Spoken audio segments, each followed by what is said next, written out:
小兔极速版故事开始。被誉为天才拆弹专家的我，误入直播现场，被各路明星群嘲想红想疯了。我羞涩露齿一笑，那我走，无所谓，反正炸弹会爆炸。全副武装的部队火急火燎赶来，优先保护全国最好的拆弹专家。我一脸严肃地盯着眼前的男人，炸了吗？对方眉头紧蹙，炸了炸了。耳麦里武警大队队长赵毅撕心裂肺的声音响起，我的大小姐，我求求你了，出任务前能不能别吃炸鸡这种不吉利的食物。对面炸鸡店老板正好递给我一份炸鸡，新鲜出炉，香气扑鼻。我忍不住深呼吸，啊，是幸福的味道。我塞了一嘴热气腾腾的炸鸡，认真反驳赵毅，我们要反对迷信，相信科学。你看你每次一休假就赶上一级危险事件，我还没嫌弃你不吉利呢，你为什么要嫌弃炸鸡？再说了，万一我壮烈牺牲了，总得拉只鸡垫背吧。赵毅无语道，你要是壮烈牺牲了，我也跑不了。黄泉路上有我陪你还不够吗？我感动得热泪盈眶，谢谢我选鸡。赵毅，作为全国最好的拆弹专家，被誉为天才少女的我，每次出任务前后都要吃一份炸鸡这件事，已经在警局内广为流传。我甚至以一己之力养活了警局楼下一个炸鸡店。所有人都说，没有乔宇拆不掉的炸弹，也没有乔宇吃不下的炸鸡。我和赵毅是一对极其不搭的黄金搭档，我总是吊儿郎当，却屡屡力挽狂澜。赵毅严肃正经，拎出去就是好警察样板，却经常横生枝节，瘟神都躲着他走。至于这次，赵毅又一次在休假中被紧急叫了回来。有人匿名举报，天北路109号有人安放炸弹。接到消息，我一个鲤鱼打挺窜了起来，顺便指挥道，赵毅，快去开车，楼下炸鸡店门口接我。赵毅甚至还没来得及无语，我就已经熟练在他眼前消失了。毕竟咱买炸鸡已经买出经验了，坚决不能耽误任务。到达现场的时候，清场已经完成了。我一边穿防爆服，一边听同事叙述情况。赵毅伸手也要拿防爆服跟我一起过去，被我拦住。我拿着资料的手晃了晃，爆炸力超过250 GTNT 了，按照规定只能过去一个人。赵毅皱眉，显然不放心，但我已经自顾自穿好防爆服，拿着工具向炸弹走去了。炸弹安放在一个人嫌狗不待见的垃圾桶里，还是厨余垃圾桶。还没走近，我就已经感受到炸鸡在我的胃里翻滚了。我强忍着恶心，在一堆臭鸡蛋和烂菜叶子下面找到了炸弹。看到炸弹的一瞬间，我的瞳孔一缩。耳麦里赵毅焦急地问道，怎么了？还有多久爆炸？我定了定神，回答道，半小时。还没等赵毅松一口气，我一句话差点送他上了西天。但是炸弹是双引爆方式，可以远程遥控引爆。不止赵毅倒抽一口冷气，现场众人纷纷面色凝重。遥控引爆的意思就是做炸弹的人随时可以把我炸上天，而我毫无生还机会。赵毅在耳麦里建议我先撤出来，多方评估之后再决定如何处理。但我已经开始着手拆除了，毕竟炸弹存在1分钟就有1分钟的危险。赵毅快气死了，可他又不敢说什么，以免让我分神。我全神贯注盯着炸弹，不时停下来判断着。豆大的汗珠从我额头上滴落，我无暇顾及。很快就剩最后一根线了，我吐出一口气。赵毅，你喜欢红色还是蓝色？赵毅试图通过深呼吸保持冷静，成效显著。我喜欢你奶奶的二大爷。赶紧拆，一会儿犯罪分子引爆了。我故作轻松，我奶奶的二大爷今年刚过完80大寿，不过年龄不是问题。赵毅还要说什么，我已经眼疾手快，咔嚓剪断了蓝线。赵毅喝的倒抽了一口冷气，随后全场的时间仿佛被定格了。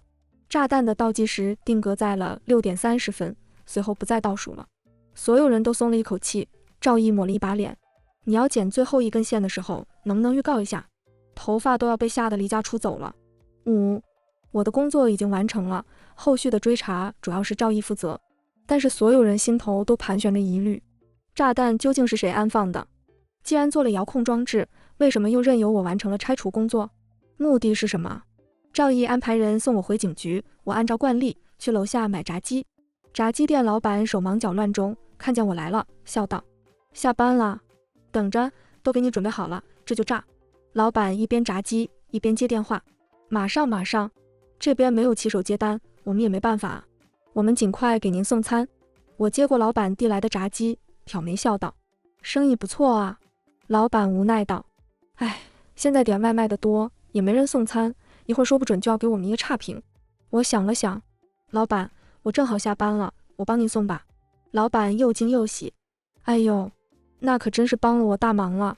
我接过老板打包好的外卖，看了看地址，倒是不远，市中心某个知名的娱乐直播公司。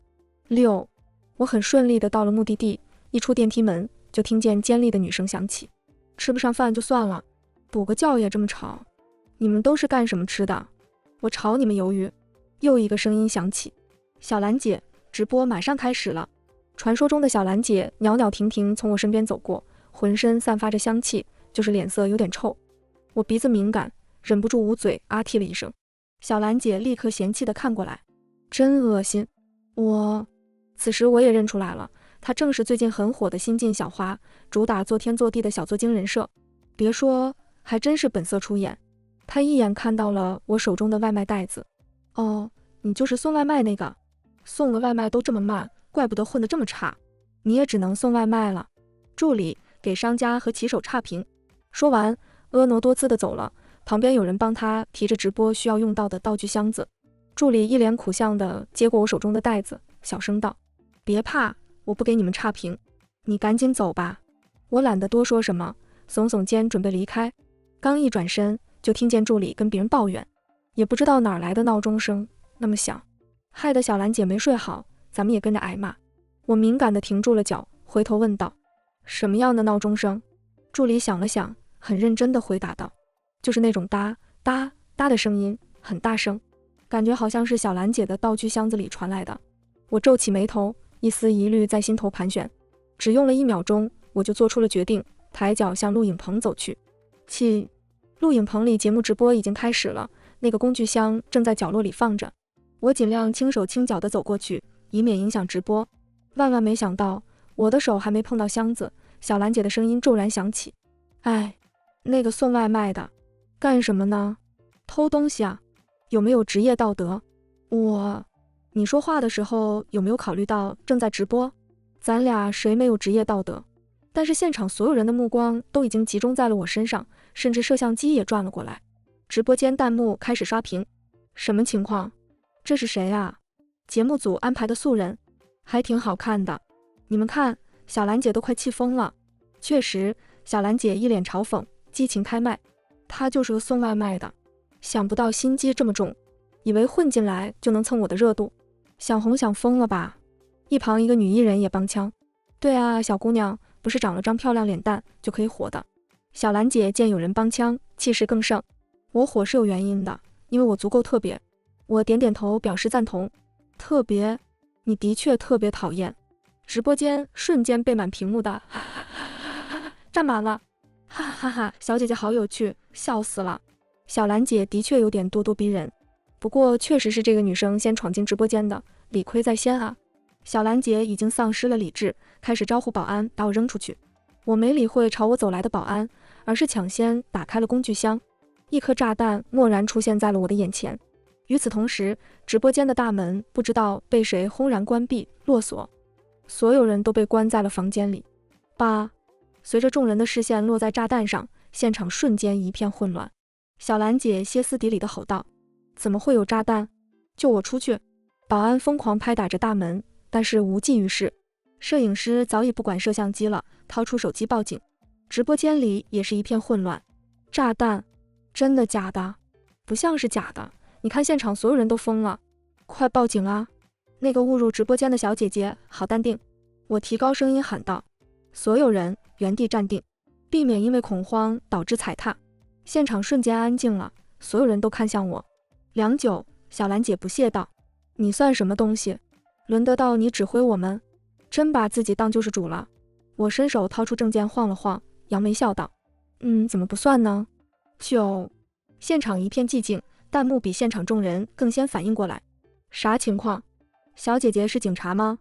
哇，多亏有小姐姐了，要不一会儿炸弹直接爆炸了。就是小兰姐还不依不饶的，公然辱骂公职人员吗？现场负责的老导演一个箭步冲过来，紧紧握住我的手。同志，我可把你盼来了，急死我了。这要是没有你，我们可怎么办啊？老导演手劲贼大，我几次试图把手抽出来，都以失败告终。我只好开口道：我知道你很急，但是你先别急，让所有人退到房间另一边，给我找一个工具箱来。小兰姐阴阳怪气道：你行不行啊？不行别瞎弄，我们的命可比你这种小警察金贵呢。一个小民警而已，别逞威风，这得让专家来才行。不是，我就不明白了，怎么能有人比赵毅那个瘟神还讨厌呢？我眯着眼睛打量了他一番，随后羞涩露齿一笑。那我走？无所谓，反正炸弹会爆炸。而且你是不是忘了，现在还在直播，小心把自己金贵的人设做没了。小兰姐这才意识到，摄像机始终在工作，自己的一言一行早已暴露在观众面前。网友早已开始愤愤不平，什么意思？他的命金贵，别人的命就不是命了吗？在他眼里，咱们都是蝼蚁呗。路转黑，说话的功夫，接到报警的同事也已经赶到了。赵毅那瘟神 Pro 的声音隔着大门传来，里面的人听得到吗？谁能给我大致描述一下里面的情况？我走到门边，轻咳了一声。爆炸力超过500 GTMT， 依然是定时与遥控双引爆方式。我有理由怀疑，与刚才那个炸弹是同一人所为。倒计时还有1小时，时间还算充裕。我的建议是，先进行电子信号隔离，然后破门疏散现场群众。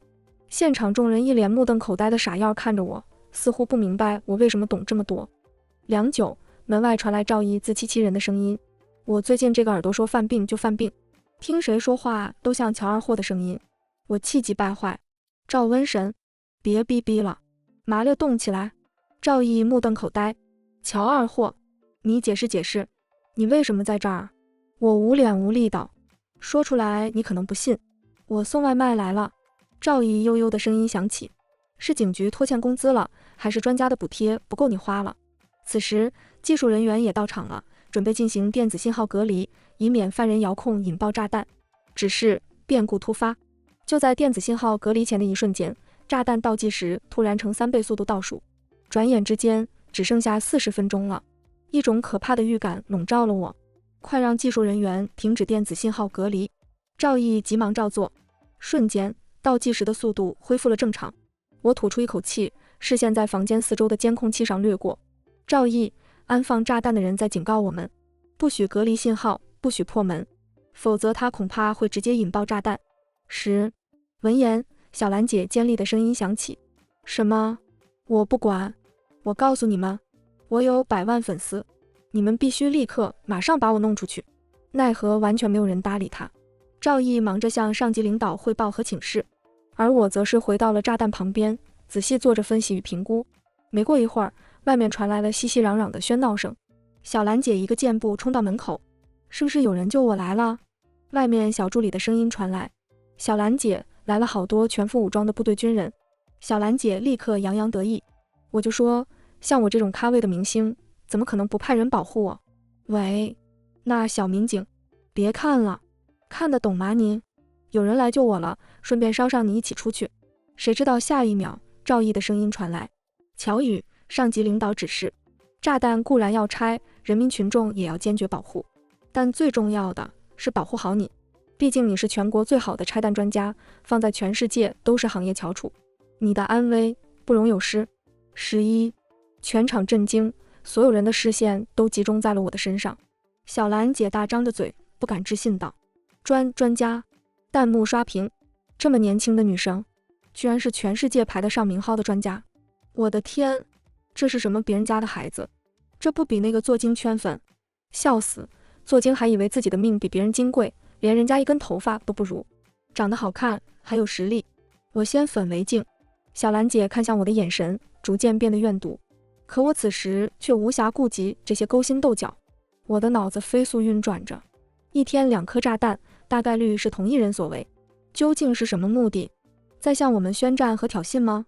赵毅久久听不到我的回答，急得声音都变了：乔宇，你干嘛呢？吱一声啊！我回过神，赵毅，我正色道：赵毅，我要拆弹了。赵毅急了：没有任何防护措施，你有没有把握啊？我挑眉笑了：没有工具，没有技术人员辅助，没有任何图纸和资料，更没有防护服。甚至有人一手握着炸弹的遥控器，随时可以掌控生死。可是那又怎样？我偏要创造一个奇迹。12，在我的指挥下，现场众人在房间另一头堆起了一个简易掩体，除了我以外，所有人都躲在掩体之后。我拿着现场能找到的简易工具，面对倒计时不足半小时的炸弹，全神贯注进行拆除。炸弹外面有一层金属外壳包裹，我拆下来以后，发现上面赫然有一个 TIC 的标志。虽然充满疑虑，但现在没有时间让我多想。我又去看炸弹核心区，巧妙地卸下周遭的电子器件，避开引信。工具的简陋让我不时停下来稍作休息，额头上满是细细密密的汗珠。终于又到了最后2根线，依然是红线与蓝线。我刚要动手，就听见墙上的喇叭突然响起，一个经过变声器改造的声音传来：剪断红线就能阻止引爆。我手下一顿，反问道：你就是做炸弹的人？对方并不回答，而是再次重复：剪断红线就能阻止引爆。说完，喇叭归于平静，不再发出声音。我挑眉，准备继续完成最后一步。小兰姐眼尖，见我的钳子停留在蓝线上，她忍不住了。她说：剪断红线，你在干什么？你想害死我们吗？在场众人也议论纷纷，觉得我过于草率。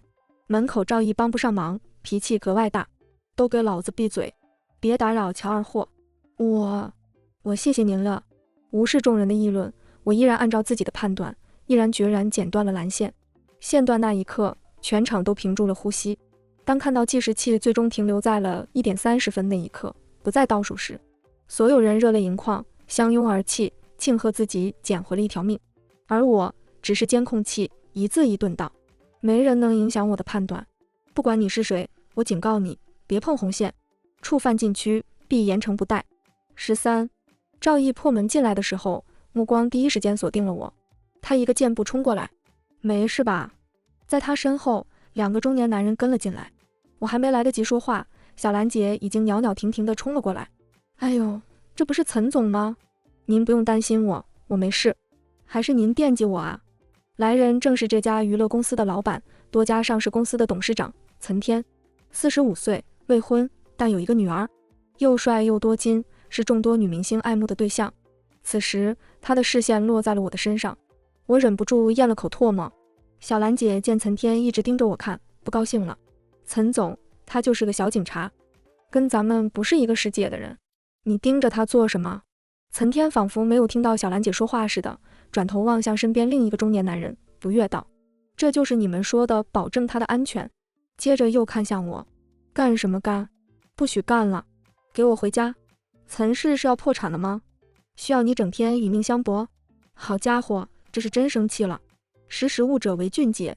我赶紧调整出一个甜甜的微笑，撒娇道：爸比，你不要生气了吗？赵毅躲在我爸身后做呕吐状。我翻了个白眼儿，你懂啥？只要能蒙混过关，恶心点就恶心点呗。一直没有中断的弹幕此时又是一波刷屏。什么？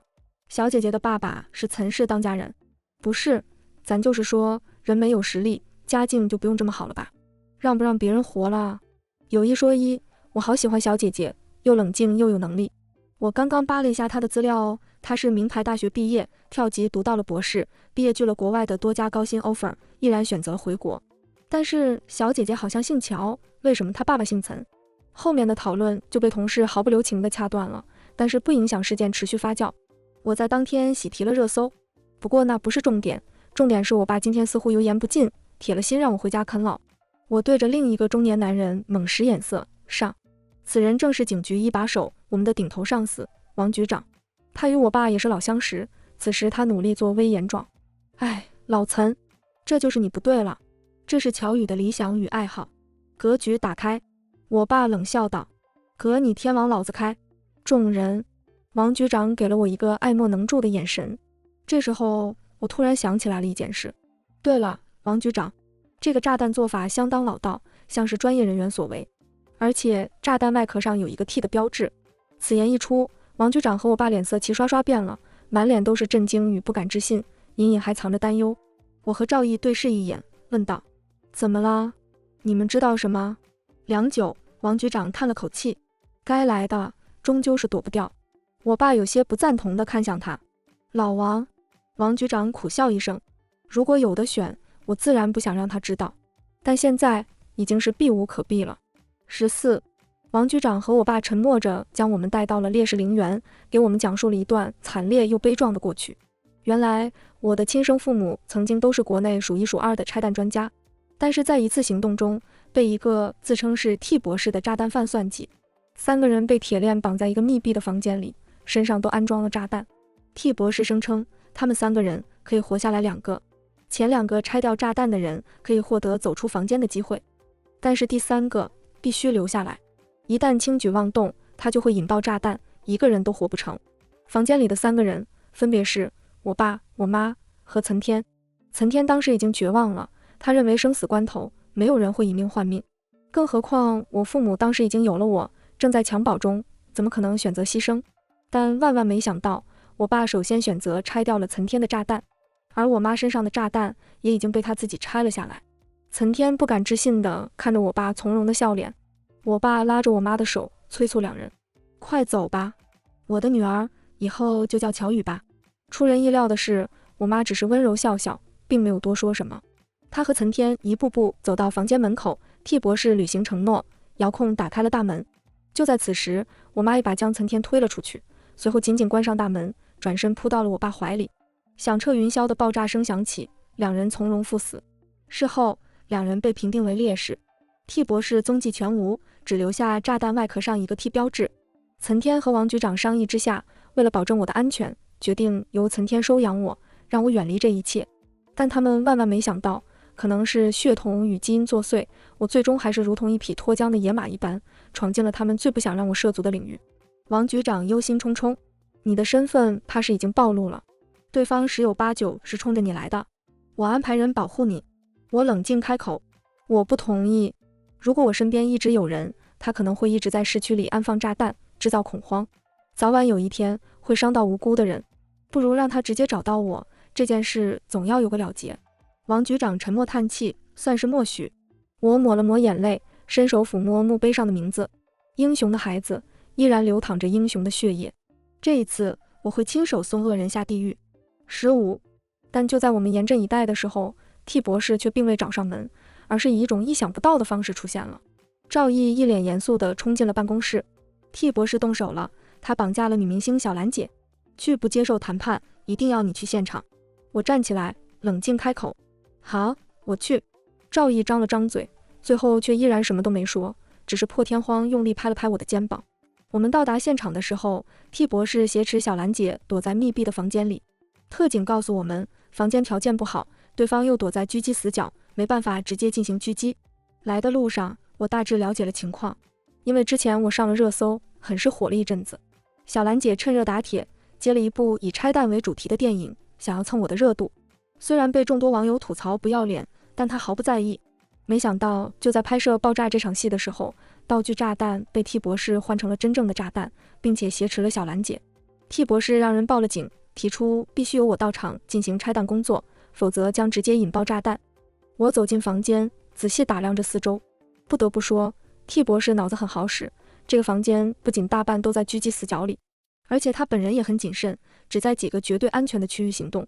小兰姐被绑在房间最里面，前面是设计精巧的机关，一共有9个，每一个上面都安放着爆炸力惊人的炸弹，并严密挡住了小兰姐和大门间的通道。也就是说，想要救她，必须要拆掉所有炸弹。此时，小兰姐见到我，一脸激动：救我啊！快救我啊！我只是瞥了她一眼，就将视线转移到了传说中的 T 博士身上。T 博士戴着面具，声音明显经过变声器伪装：久仰大名，终于见面了。我挑起嘴角：不对吧？咱们不是经常见面？炸鸡店老板？对方明显震惊了一瞬间，随后摘下面具：你比我想象的还要聪明。你是什么时候知道的？我谦虚道：还行还行，就比你稍微聪明了一点，但不多，大概就是1个小时前吧。我出任务之前一定会去买炸鸡，但你不在店里。这一路上我想了很久，从这次事件开始，你一直贯彻始终，是不是太巧了一点？第一个炸弹，你为了测试我的能力；第二个炸弹，也是你引我去了现场。所以来的路上，我们逮捕了你的女儿，也就是这个女明星的助理。我没猜错吧？ T 博士经过最初的震惊过后，已经冷静了下来。你说的都对，那你不如再猜猜我的目的是什么？我翻了个白眼儿，我为什么要去猜一个疯子是怎么想的？对方明显噎住了，满脸都写着你这话我没法接。良久，T 博士挥了挥手中的遥控器，路上9个炸弹，他身上有1个，每一个都可以通过我手里的遥控器引爆，而且只要炸了1个，所有的都会跟着爆炸。你可以选择现在就离开，我不会阻拦。你也可以选择拆除，但是一旦你开始拆除，就没有后退的权利了。要么拆完，要么死。小兰姐满脸都是绝望，眼泪鼻涕呼了一脸，而且脚下一滩水，似乎已经吓到失禁。她忍不住哭道：求你了，别走，之前都是我不对。T 博士似乎很喜欢看这种考验人性的场合，他慢悠悠道：你父母当年做出了选择，那么你呢？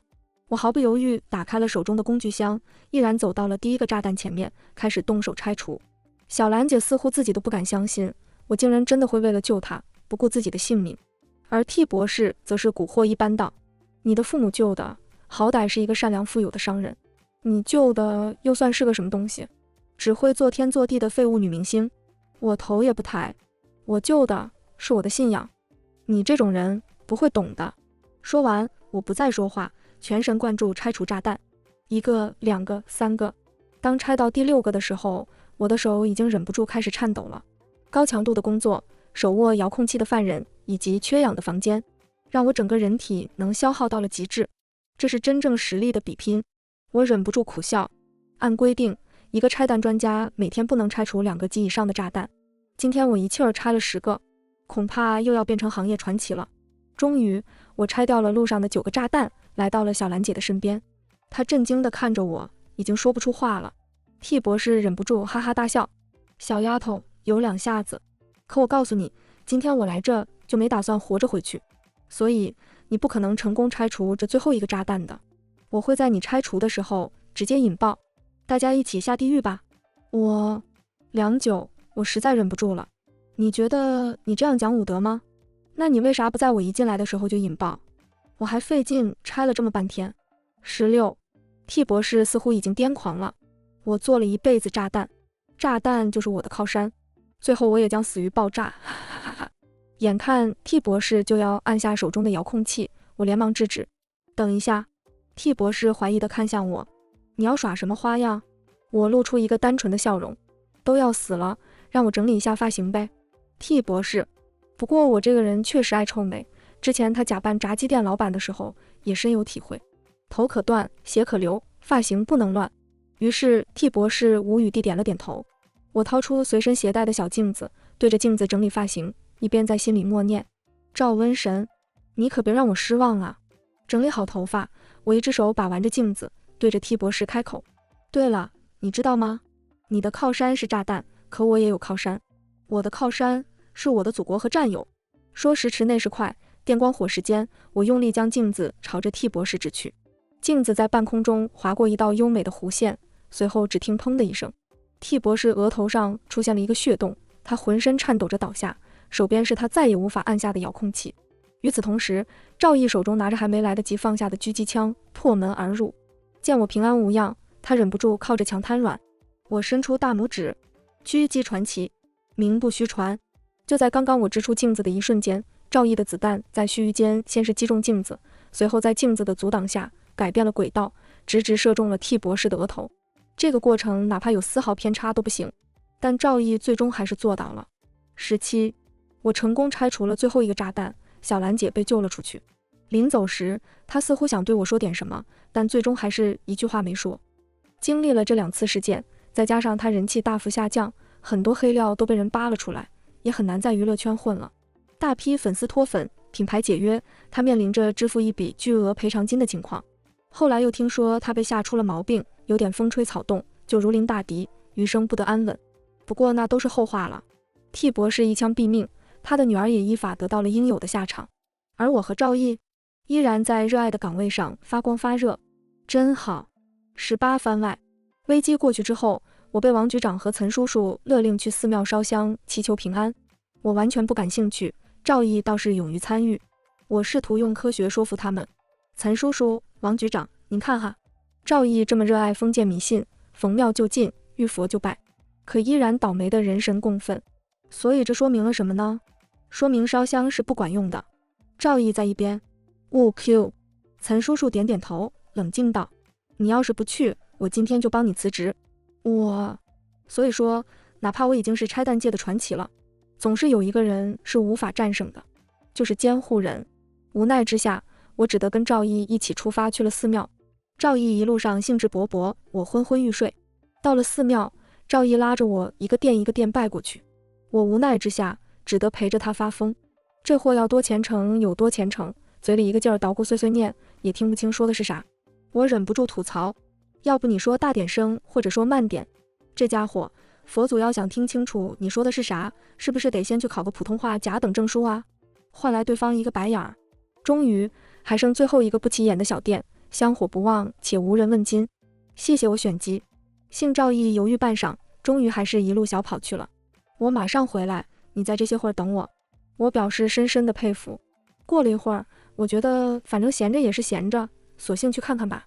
于是我慢慢踱步到店外，赵毅正在佛祖面前念念有词，声音传入我的耳朵：“佛祖啊，您老人家保佑哈，咱就跟之前一样，我把我所有的运气都给乔宇，保佑他一辈子平安喜乐。我倒霉点没事哈。”我愣在了原地。赵毅逢庙就进，见佛就拜，求的就是这个吗？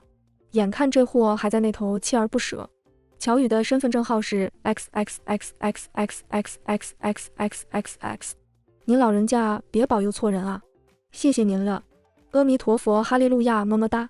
我忍不住笑出了声。赵毅突然原地僵住了，我自顾自走上前，跪在了旁边的蒲团上，第一次真心拜佛。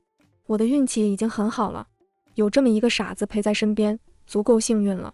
现在可以把我的运气分给他了。两只手交握在一起，相视一笑。此生可携手披荆斩棘，可生死相托，幸甚至哉。全文完。